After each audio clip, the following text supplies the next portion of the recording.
Last night on 60 Minutes, we saw the story of Michael Morton, a man who spent a quarter century in a Texas prison for a murder he didn't commit. Correspondent Lara Logan showed us how Morton was set free and why the district attorney is now being investigated. In 1987, in a very public trial, Michael Morton was convicted of brutally murdering his wife.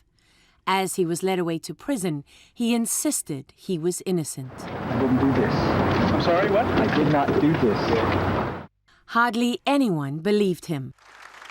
Until last year, when he was exonerated by DNA testing. Let's go. By then, he had spent nearly 25 years of his life behind bars. What was it like for you to walk from the court a free man? It was so alien at first, it wasn't quite real. We stepped out of the courtroom, and it was a beautiful sunny day, but the sun felt so good on my face, on my skin. I could just feel like I was just drinking in the sunshine. Had you felt it in 25 years? I'd felt the sun, but I hadn't felt the free sun. Lara Logan is with us, along with attorney Barry Scheck. He is co-director of the Innocence Project, which led the effort to reopen Michael Morton's case. Welcome. Let me begin with Barry. Thank you for joining us this morning, Lara. How could this happen? Well, this happened for a very simple reason. The prosecutor in this case, the evidence shows, did not turn over exculpatory evidence that he was specifically asked to in a court order. So the court order said, turn over the chief investigator's file. He supposedly turned over the chief investigator's file, and the judge reviewed it and said there's nothing exculpatory here. And it turned out, of course, that there were plenty of exculpatory documents there, enough that I believe a jury would have acquitted Michael Morton.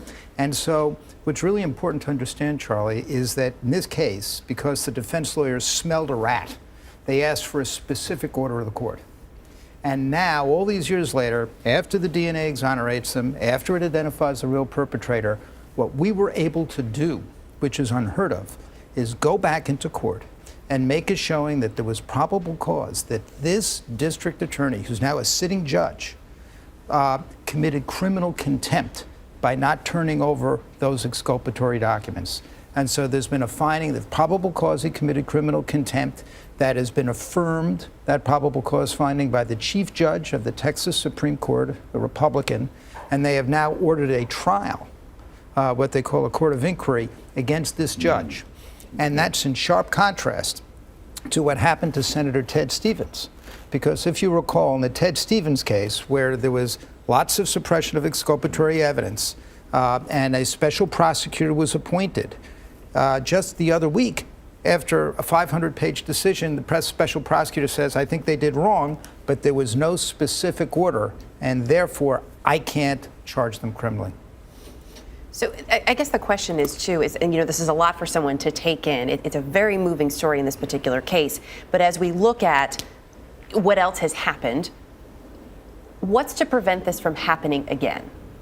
Well, these kinds of things, I don't want to suggest that there's an epidemic of this, but it does happen. And the issue is when you have prosecutors who are hiding exculpatory evidence, as Lara and the 60 Minutes team showed in that story, when they hide it, you have to be sure that it can really be enforced.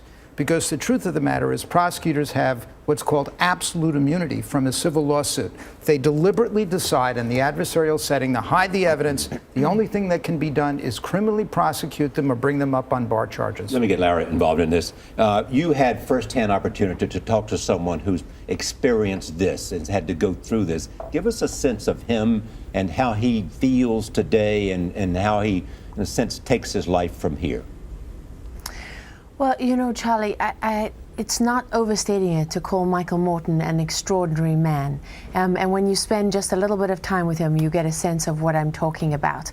I mean, here is someone who lost his whole life, who lost everything.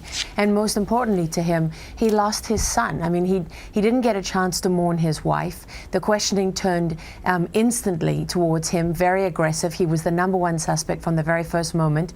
And so from his point of view, there was really no effort even on behalf of the sheriff's Sheriff's Department or of the prosecutor to look for the person who really carried out this terrible, terrible murder. But the worst thing for Michael Morton is that he didn't just lose his liberty and his life and his reputation and his freedom. He lost his son, who grew up thinking that his father was a terrible, evil monster who murdered his mother. And that was the most painful thing for him.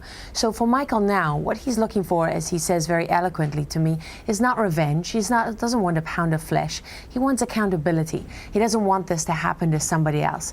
He said, I didn't do anything to make this happen. I just inhaled it. It just kind of happened, you know. And his point there is that it could happen to anybody. And so what Michael wants now is the justice that he didn't get nearly 25 years ago. What surprises you about him? What surprises me is that he is so incredibly eloquent. You know, you've spoken to people who've served time in prison, and you ask them what that's like, and you hear all the typical things that you would expect. Michael says things like, you know, it ate away at him like a rust. I mean, he finds words to describe things. He's incredibly eloquent. He did his master's in English literature when he was behind bars, and he admits, you know, he's so honest. He admits that it took him 15 years to overcome the rage he felt towards the prosecutor and towards the person who had actually murdered his wife. And when I asked him why he didn't ask his son, who was 3 years old at the time of the murder, what happened, because Eric was in the house and there was a good chance he'd witnessed it. As a parent, Lara, it broke my heart listening to Michael Morton describe how he didn't dare do anything to further damage his child and how damaged he was at the time. And I tell you, as a parent, Charlie, there's no one who can listen to that without your heart breaking. It's an extraordinary story. Thank you so much. Lara Logan, Scheck with us this morning. As Charlie mentioned, it is extraordinary and amazing to listen to him. So definitely check it out on our website if you missed it last night.